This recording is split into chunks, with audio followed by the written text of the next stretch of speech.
Good morning, friends. Today's topic that we are going to discuss here is a class 12th physics first chapter named electric charges and field. Before starting this chapter, my dear friends, you must have dealt with electricity in the chapter 10. Okay, the very first basic definition that you have learned there is of electric current. वहां पर आपने पहली बार इस term को introduce किया था what is a charge. Okay, देखिए current is a very simple definition. मैं 10th की फिजिक्स में नहीं जाऊंगा, but you have to understand ये चार्ज जिस आपने आपके आ रहा है दिस टर्म चार्ज. आप सबसे पहले एनकाउंटर कब हुए थे इस टर्म से? इस पूरे चैप्टर में आपको electric charges and electric field की ही बात करनी है, but for the time being बस एक स्टार्टिंग है, इसलिए मैं इलेक्ट्रिक करंट की बेसिक डेफिनेशन दे देता हूं. What is electric current? Electric current is nothing but rate of flow of charge. Rate of flow of charge, ये आ गया टर्म आपके सामने. Charge is the very first term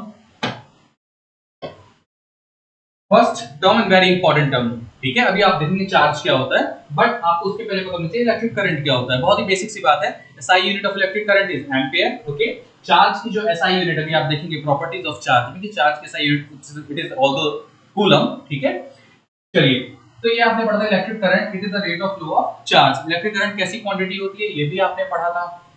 अगर नहीं पढ़ा तो यहां सुन लीजिए. इलेक्ट्रिक करंट इज, अगर आपके सामने देखिए, electric current is although a tensor quantity. ठीक है, आप फॉर एग्जांपल अगर दो current, for example 2 ampere and 3 ampere का करंट किसी ब्रांच से आ रहा है, दो डिफरेंट ब्रांचेस से आ रहा है, तो कंबाइन होके क्या बनेगा?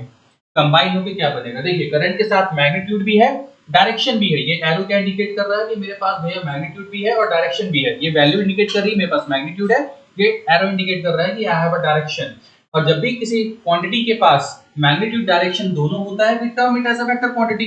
ठीक है, but here is a contradiction, there is a contradictory कि electric current is not a vector quantity because simple reason है it does not follow vector law of addition. ठीक है, ये वेक्टर जो वेक्टर क्वांटिटीज होती हैं दे हैव, अब तक आपने ये पढ़ा था कि भैया मैग्नीट्यूड हो डायरेक्शन हो तो simply you have to mention कि भैया it is a vector quantity.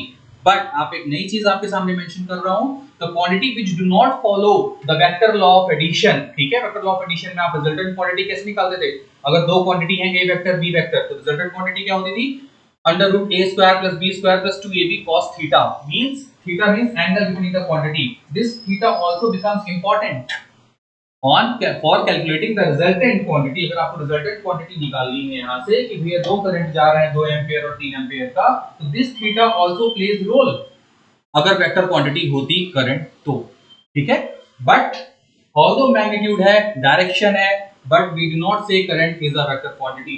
Current, अच्छा अब ये है नहीं, ऐसा क्यों कह रहे हो आप? बिकॉज ये 2 एम्पीयर ये 3 एम्पीयर कंबाइन होकर ये simple law of addition follow करते हैं. जस्ट लाइक स्केलर क्वांटिटी जैसे ऐड की जाती है वैसे ये ऐड अप होती हैं. ठीक है, मतलब रिजल्टेंट क्या आ जाएगा? 2 ampere plus 3 ampere, resultant is a 5 ampere current. इसने कोई थीटा का रोल प्ले नहीं किया, बीच में थीटा का कोई रोल नहीं था रिजल्टेंट निकालने में. ओके, ये सिंपली ऐड ऑन हो गई जस्ट लाइक स्केलर क्वांटिटी. अब समस्या में हम आ गए, करंट को बोले क्या? ना वेक्टर बोल सकते हो आप, ना स्केलर बोल सकते हो पूरी तरीके से, बिकॉज अगर ये स्केलर होती तो डायरेक्शन नहीं होता यहाँ पर इसमें डायरेक्शन भी है. और वेक्टर के साथ दिक्कत क्या आ रही है आपको कि भैया मैग्नीट्यूड भी है, डायरेक्शन भी है, बट रिजल्टेंट जो हो रहा है वो vector law of addition follow नहीं कर रहा है. It is following simple law of addition. Simple scalar quantity की तरह ऐड ऑन हो जा रही है. ठीक है, so there is a new term named here is, it is called current is nothing but a tensor quantity. क्या कहते हैं आप इसको? Tensor quantity. Quantity short form में लिख दिया QTY, आप फुल फॉर्म लिखेंगे. ओके, तो current, electric current is nothing but a tensor quantity. Reason समझ में आ गया क्यों? क्योंकि मैग्नीट्यूड भी है, डायरेक्शन भी है, पर vector law of addition follow नहीं कर रहा है electric current. It is following simple law of addition. जैसे स्केलर क्वांटिटी ऐड अप हो जाती है उसी प्रकार ये सिंपली ऐड हो जा रहा है, इसलिए ना इसको हम स्केलर बोल पा रहे हैं पूरी तरीके से, ना पूरी तरीके से वेक्टर बोल पा रहे हैं. तो एक न्यू क्वांटिटी का नाम आया टेंसर क्वांटिटी.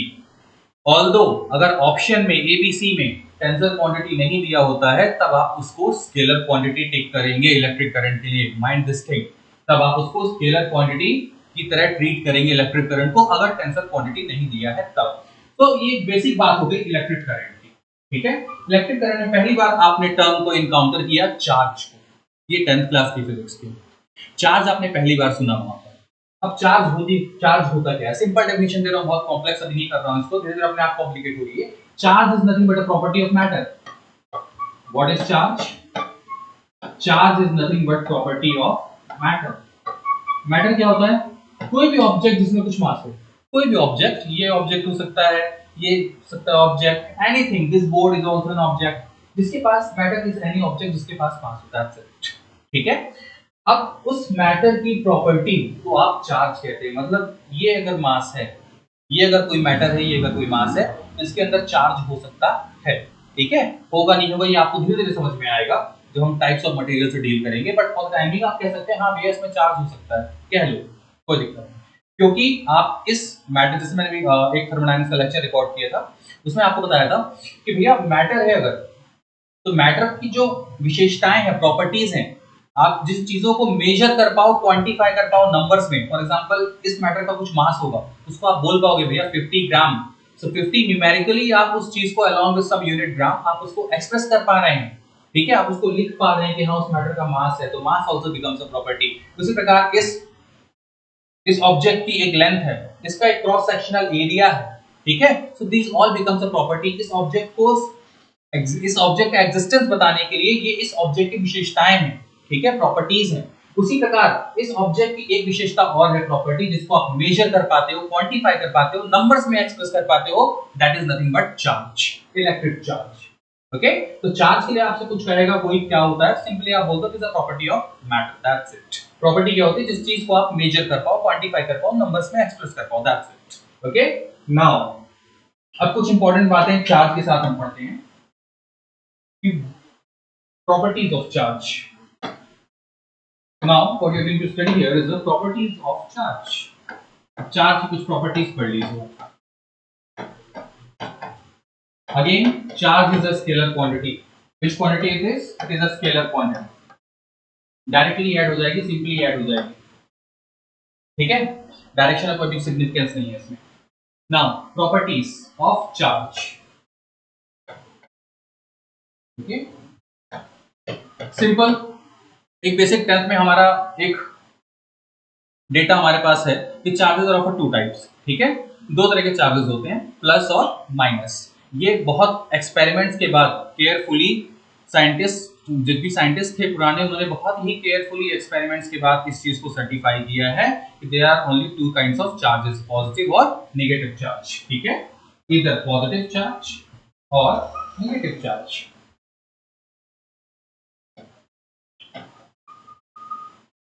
ठीक है, second important thing is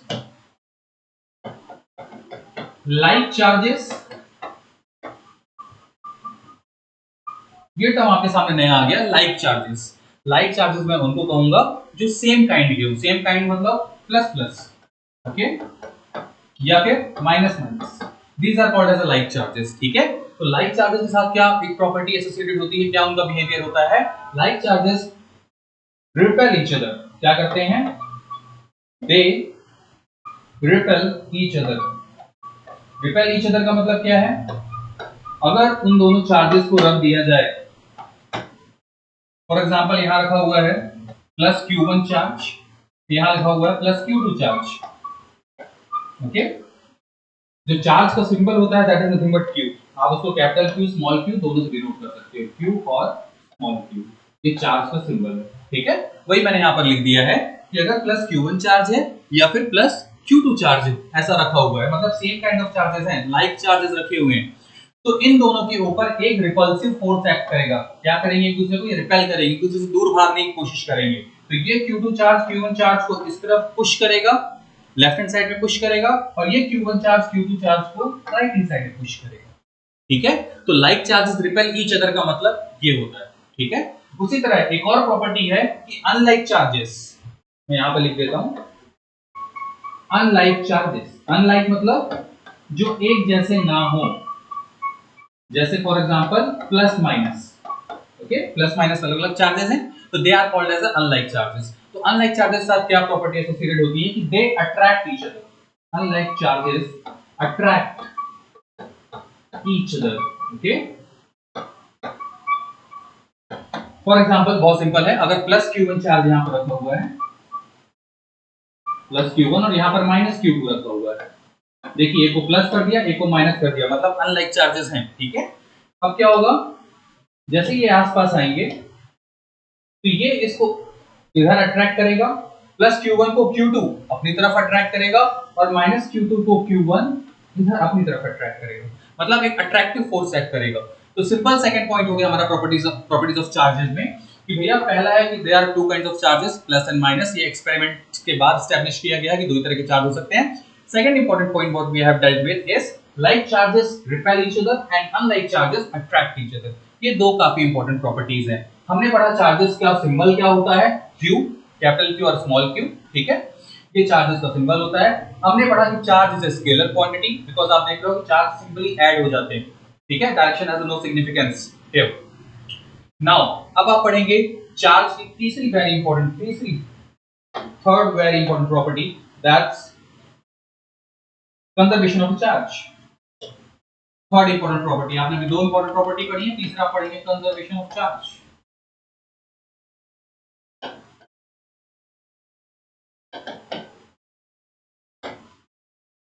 charge की यूनिट बिल्कुल साइंटिस्ट के नाम पर पढ़ी है, कूलम। कि वो तो साइंटिस्ट जिन्होंने चार्जेस के बीच का इंटरेक्शन एक्सप्रेस किया था, एक फोर्स बताया था उन्होंने कि भैया दो चार्जेस अगर रखे हुए तो उनके बीच में एक फोर्स लग सकता है अट्रैक्टिव और रिपल्सिव, उसका उन्होंने मैग्नीट्यूड भी निकाल के दिखाया था। ये हम पढ़ेंगे कूलम्स लॉ में। ये किन्होंने किया था, कूलम साहब ने करके दिखाया था एक्सपेरिमेंटली, ठीक है। चलिए, तो कंजर्वेशन ऑफ चार्ज तीसरी प्रॉपर्टी है। कंजर्वेशन मतलब रिजर्व करके रखना, मतलब अपने पास सुरक्षित रखना किसी चीज को, ठीक है। तो इसका बहुत ही सिंपल उदाहरण है, जैसे कहा जाता है श्रीमद् भगवद गीता में कि भैया आत्मा अजर अमर है, इसको ना पैदा किया जा सकता है नष्ट किया जा सकता है, सिर्फ एक बॉडी से दूसरी बॉडी ट्रांसफर होगी। चार्ज भी वही करता है। आपने 11th क्लास में बर्नौली इक्वेशन में ये सीखा था एनर्जी कंजर्वेशन, कि एनर्जी ना पैदा की जा सकती है ना खत्म की जा सकती है। Energy can neither be created nor be destroyed, it can only be transferred from, मतलब it can only be converted from one form to another, एक फॉर्म से दूसरे फॉर्म में आप कन्वर्ट कर सकते हैं। फॉर एग्जांपल, अगर आप कोई स्विच ऑन करेंगे, इलेक्ट्रिक स्विच अगर आप ऑन करेंगे तो आप क्या कर रहे हैं, आपने जैसे स्विच ऑन किया तो इलेक्ट्रिकल एनर्जी फ्लो हुई, वायर के थ्रू इलेक्ट्रिकल एनर्जी का फ्लो हुआ, और वो इलेक्ट्रिकल एनर्जी जाकर अगर किसी बल्ब को जलाएगी तो वो इलेक्ट्रिकल एनर्जी किसमें कन्वर्ट हो रही है, लाइट एनर्जी, ठीक है। तो आपने जैसे बटन को पुश किया तो वो इलेक्ट्रिकल एनर्जी जाके कन्वर्ट होगी लाइट एनर्जी, कोई बल्ब को जलाएगी, प्लस हीट एनर्जी, ठीक है। तो आपने देखा कि जो इलेक्ट्रिकल एनर्जी थी वो लाइट एनर्जी और हीट एनर्जी की फॉर्म में कन्वर्ट हो गई। सेम एग्जांपल, अगर आप लाइट कोई बटन ऑन करो फैन का तो क्या होगा, इलेक्ट्रिकल एनर्जी जाके कन्वर्ट किस में हो जाएगी, रोटेशनल मैकेनिकल एनर्जी में कन्वर्ट हो जाएगी, ठीक है। रोटेशन मतलब घूमने वाली, पंखा घूम रहा है ना, तो रोटेशनल मैकेनिकल एनर्जी आपको मिल रही है वहां पर, ठीक है। ये फॉर्म ऑफ एनर्जी का कन्वर्जन है। तो जैसे आपने पढ़ा था law of conservation of energy, same है यहाँ पर कंजर्वेशन ऑफ चार्ज, कि चार्ज कैन नीदर, मैं डेफिनेशन नहीं लिख रहा हूँ फॉर द टाइमिंग यहाँ पर, बट आपको उसका मतलब समझा दे रहा हूं कि charge can neither be created nor be destroyed, it can only be transferred from one body to another, मतलब इसका सिर्फ ट्रांसफर किया जा सकता है, it can only be transferred from one body to another, from one body to another, एक body से दूसरी बॉडी में इसका ट्रांसफर किया जा सकता है, दैट्स इट, ठीक है। इसी कंजर्वेशन ऑफ चार्ज का दूसरा इंपॉर्टेंट स्टेटमेंट है, वो हमारे लिए इंपॉर्टेंट है कि total charge of an isolated system remains constant. जब मैं कह रहा हूं कि चार्ज को पैदा नहीं किया जा सकता, खत्म नहीं किया जा सकता, तो मतलब जो सिस्टम का टोटल चार्ज है, पर माइंडेड, यहां पर मैं क्या यूज कर रहा हूं, आइसोलेटेड सिस्टम। क्या टर्म मैंने यूज किया है, आइसोलेटेड सिस्टम। आइसोलेटेड सिस्टम का मतलब होता है भैया अनटच्ड। अनटच्ड मतलब उसका एनवायरनमेंट से कोई इंटरेक्शन नहीं है, कोई अगर ये बॉक्स, ये पेन यहाँ रखी हुई है तो रखी हुई है, दैट्स इट, इससे कोई इंटरेक्ट नहीं कर रहा है, ठीक है। इंटरेक्ट मतलब आपस में आके एक दूसरे को छेड़खानी नहीं हो रही है, ठीक है। कोई ऑब्जेक्ट रखा हुआ है, that system is called as isolated system, बिल्कुल अलग अलग रखा हुआ है, कोई दिक्कत नहीं, ठीक है। तो मैंने क्या कहा, दूसरा स्टेटमेंट जो इंपॉर्टेंट स्टेटमेंट है कि टोटल चार्ज, ये कंजर्वेशन ऑफ चार्ज के अंदर ही है। पहला स्टेटमेंट जो था वो आपने पढ़ लिया कि charge can neither be created nor destroyed, it can only be transferred from one body to another. तो दूसरा इंपॉर्टेंट पॉइंट है कंजर्वेशन ऑफ चार्ज का, कि चार्ज सुरक्षित रहेगा, कंजर्व रहेगा, रिजर्व रहेगा। वो क्या है कि टोटल चार्ज, दूसरा जो पॉइंट है इसका, total charge of an isolated system remains constant, remains constant. अब इस चीज को समझ लेते हैं, ये बहुत important statement. Let us understand this term. पहले तो हमने समझ लिया कि भैया आइसोलेटेड सिस्टम क्या होता है, कोई अनटच्ड अनडिस्टर्ब्ड सिस्टम रखा हुआ है, फॉर एग्जांपल ये, ठीक है। इसमें कुछ चार्जेस हैं, इसमें कुछ कुछ लोकेशन पे मैं मान लेता हूँ, कहीं कहीं कुछ कुछ चार्जेस हैं। फॉर एग्जांपल एक जगह यहाँ पर +2 कूलम चार्ज है, ठीक है, coulomb is SI unit of a charge, इसलिए साथ में लिख रहा हूँ। यहाँ पर -3 कूलम चार्ज है, यहाँ पे +1 कूलम चार्ज है, इस लोकेशन पे +1 कूलम चार्ज है। ये एक सिस्टम रखा हुआ है, आइसोलेटेड सिस्टम, अनडिस्टर्ब। अब मैंने क्या किया, इस सिस्टम को थोड़ा सा ऐसे हिलाया डुलाया। फॉर एग्जांपल मैंने इसको थोड़ा सा हिलाया डुलाया तो क्या हुआ, चार्जेस का रीडिस्ट्रीब्यूशन हुआ। क्या हुआ, चार्जेस का रीडिस्ट्रीब्यूशन हुआ, चार्जेस का रीडिस्ट्रीब्यूशन। रीडिस्ट्रीब्यूशन का मतलब क्या कि भैया जहां पर +2 था वहां पर कुछ और चार्ज आ सकता है, हो सकता है +2 ही रह जाए, पर एक अजम्पशन ही मान लो कुछ और आ गया। फिर -3 कूलम था, वहां पे कुछ और आ सकता है, और +1 कूलम पे कुछ और आ सकता है। अब मैंने देखा, ये सब ऑब्जर्वेशन है मेरे, कि जो हमारा सिस्टम था उस सिस्टम में जहां पर +2 कूलम चार्ज था वहां पर मान लो +5 कूलम चार्ज आ गया। कुछ इंटरनल प्रॉपर्टीज रही होगी सिस्टम की, ऐसा हो सकता है। तो जहां +2 था वहां +5 आ गया, कहीं पर जहां -3 था वहां -1 कूलम आ गया। अब आपसे पूछ रहा है कि जहां पर क्वेश्चन पूछ रहा है आपसे कि जहां पर +1 कूलम चार्ज था वहां पे क्या चार्ज आएगा, ठीक है। तो इस चीज को, ऐसे क्वेश्चन सॉल्व करने के लिए आप कंजर्वेशन ऑफ चार्ज की दूसरी प्रॉपर्टी का इस्तेमाल करते हैं कि total charge of an isolated system remains constant. ये एक आइसोलेटेड सिस्टम था, थोड़ा सा हिलाया डुलाया, फिर ये अपने आप में एक आइसोलेटेड सिस्टम हो गया, ठीक। डेफिनेशन क्या कह रही है, ये स्टेटमेंट क्या कह रहा है कि जो इसका टोटल चार्ज है, इसका टोटल चार्ज कितना होगा, +2 -3 सिंबल के साथ रखना है, माइंडेड, फिर +1, ये टोटल चार्ज है सिस्टम का अभी, ठीक है। तो ये डेफिनेशन कह रही है कि total charge of isolated system, मतलब जो टोटल चार्ज है आइसोलेटेड सिस्टम का वो मैंने यहां लिख दिया, रिमेन्स कांस्टेंट। सिस्टम तो यही है, ये सिस्टम था ए, यही सिस्टम ए यहां पर है, सिस्टम ये बाउंड्री के अंदर पूरा ये सिस्टम है, ठीक है, जिस पर अपनी स्टडी फोकस्ड है, जिस रीजन में हम स्टडी करना चाहते हैं उसे हम सिस्टम कहते हैं, ठीक है। तो हम इस रीजन की स्टडी कर रहे हैं, ये रीजन वापस यहाँ आ गया, ठीक। तो हमने कहा कि टोटल चार्ज जो था पहले वो बाद में भी उतना ही रहेगा टोटल चार्ज। तो मान लो यहाँ पर x चार्ज है, अज्यूम कि यहाँ कितना चार्ज आ गया, x चार्ज आ गया, वही x को निकालना है। तो जितना टोटल पहले था उसको इक्वेट कर दीजिए आप बाद वाले टोटल से, तो इक्वल्स टू क्या हो जाएगा, 5 प्लस लिखने की जरूरत तो नहीं है, -1 प्लस x। जो सिस्टम का पहले चार्ज था वही सिस्टम में बाद का चार्ज हो जाएगा, मतलब टोटल चार्ज जो होगा वो कांस्टेंट रहेगा। एक एक चार्ज को इक्वेट मत कर देना, ठीक है। सिस्टम का टोटल चार्ज, वो भी आइसोलेटेड सिस्टम होना चाहिए, अनडिस्टर्ब अनटच्ड। कोई वायर लाके कनेक्ट कर दोगे तो वो आइसोलेटेड नहीं कहलाएगा, माइंडेड। कोई वायर आके कनेक्ट हो जाएगी सिस्टम से तो वो आइसोलेटेड बिल्कुल नहीं, ठीक है। वो इंटरेक्ट कर रहा है एनवायरनमेंट से, वो वायर से इंटरेक्ट कर रहा है, ठीक है।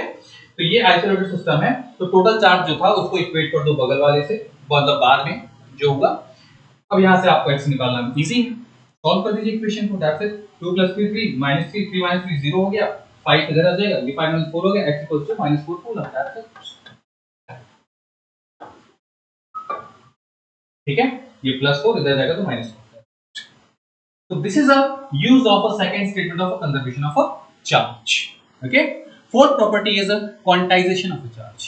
We are going to start quantization of a charge in the next lecture. Thank you very much.